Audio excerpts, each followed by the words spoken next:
All right, let's dive right into this explainer and demystify the absolute magic of elite football.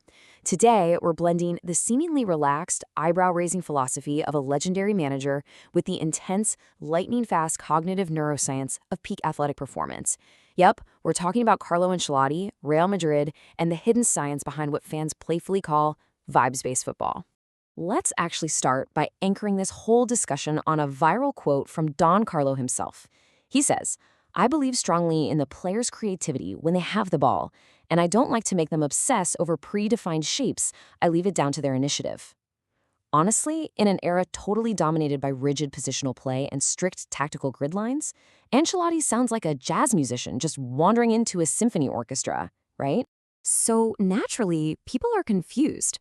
There's this fan on Reddit who totally hit the nail on the head, asking, how does he do it though? I've heard other coaches have this approach, but they get slandered for having no tactics in bare trainings. It is a fantastic question. How exactly does a supposedly tactics-free approach conquer Europe over and over again at the absolute highest level of the sport? To figure that out, we're going to hit these key areas.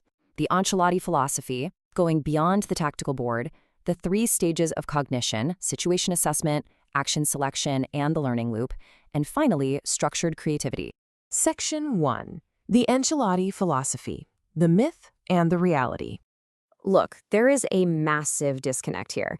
Fans on the internet love to joke that his tactics are literally just vibing or relying on the power of friendship. Just good vibes and a raised eyebrow. But the actual scientific reality? What we casually call vibes is actually a highly orchestrated masterpiece of complex cognitive processing and incredibly refined game model behaviors. Moving on to Section 2, Beyond the Tactical Board. We really need to look at behavior over geometry. Here's the thing. We usually talk about football entirely backwards. We look at the TV screen, see a pressing trap or a formation, and think, okay, that's the system. But a true game model isn't just static arrows on a whiteboard. It's essentially the set of repeated behavioral habits a team exhibits when the game keeps asking them the exact same questions over and over again. Now, a massive review from the journal Frontiers in Psychology actually mapped this out perfectly. It shows the dynamic, real-time cognitive processes firing off inside a player's head during every single play situation. It's this continuous, intense loop of taking in the environment, making a split-second choice, and then immediately learning from it.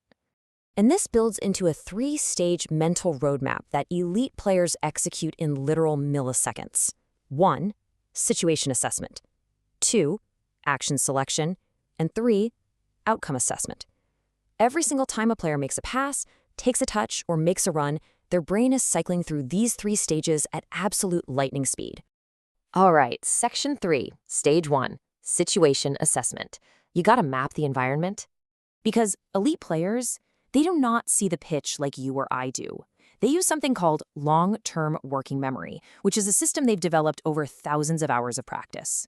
When they scan the field, they are instantly recognizing incredibly complex patterns. I mean, reading the tilt of an opponent's hip or the angle of a teammate's shoulder to pull game-relevant data right out of their memory. They literally bypass normal human cognitive limits to map out their surroundings instantly. Section 4, Stage 2, Action selection. This is where the brain's internal competition happens. Once that environment is mapped, the brain has to unconsciously decide what to do next. Enter the affordance competition hypothesis. Basically, in a fraction of a second, different neural pathways, like one for a pass, one for a dribble, one for a shot, literally compete against each other in the brain. It acts like this unconscious, real-time risk and reward calculator. And this is exactly why Ancelotti's philosophy makes so much scientific sense. Because he has absolute geniuses like Modric and Bellingham, their brains are already running these incredibly advanced algorithms. Forcing them into a strict, predefined shape actually limits that powerful, unconscious computer. Section 5, Stage 3, The Learning Loop, Act and Adapt. Now, I know it sounds dense to throw around terms like dopaminergic mechanisms and reward prediction errors, but honestly, this is just the biological way a player learns if their vibes actually worked. If an action's outcome isn't what they expected, it creates a reward prediction error. Boom, Dopamine is triggered, which physically rewires the neural networks in their brain to either repeat that success or avoid that failure next time. Over the course of a long season, this learning loop is what naturally evolves Ancelotti's vibes into a deadly, highly efficient game model. Section 6. Structured creativity. Let's connect all this dense science right back to the pitch. Remember that Reddit fan asking about his tactical flexibility? Well, Ancelotti doesn't force a rigid philosophy. When he saw he had Jude Bellingham but no traditional striker, what did he do? He changed the system to a 4-3-1-2 just to maximize Bellingham's traits. And when that left them weak on the right, he smoothly shifted to a 4-2-2-2, using Fede Valverde to stretch the field. He is deliberately manipulating that Stage 1 situation assessment. By organizing those starting positions, he ensures the environmental data his players are taking in perfectly suits their natural strengths. Okay, let's look at a really specific case study to visualize how this continuous perception action cycle interacts with the environment.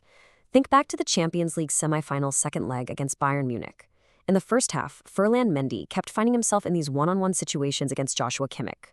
But because Mendy is more of a defensive profile and a bit technically limited going forward, his action selection just couldn't capitalize on it. The environment was feeding the opportunity to the wrong cognitive profile. So Ancelotti steps in and restructures the environment step by step. At halftime, he spots Kimmich's vulnerability. Bam! He immediately instructs Vinicius Jr. to perma-hug the left wing. Over the next 10 minutes, Real Madrid deliberately overcrowds the right side of the pitch, pulling the entire Bayern defensive block over. And then, they execute a lightning-fast switch pass straight to Vinny. Ancelotti completely changed the inputs of Stage 1, so the absolute genius of Stage 2 could take over. So the ultimate takeaway from this explainer is that Ancelotti is not hands-off, not even close. He makes them creative. He doesn't just pat them on the back and say, go out there and have fun. He orchestrates the tactical environment so perfectly and understands his players' profiles so intimately that their elite cognitive processing just looks like effortless magic to the rest of us. He sets the stage, and then he lets their highly trained neural networks write the actual script. Which leaves us with this final thought to ponder as we watch the next generation of football managers evolve. As the game keeps getting faster and those margins get smaller and smaller, does the future of elite football really lie in coding rigid tactical systems, treating players like robots? Or does the ultimate advantage actually lie in mastering the science to empower, rather than restrict, the infinitely complex human mind? Definitely something to chew on the next time you see Don Carlo casually raise that eyebrow on the touchline.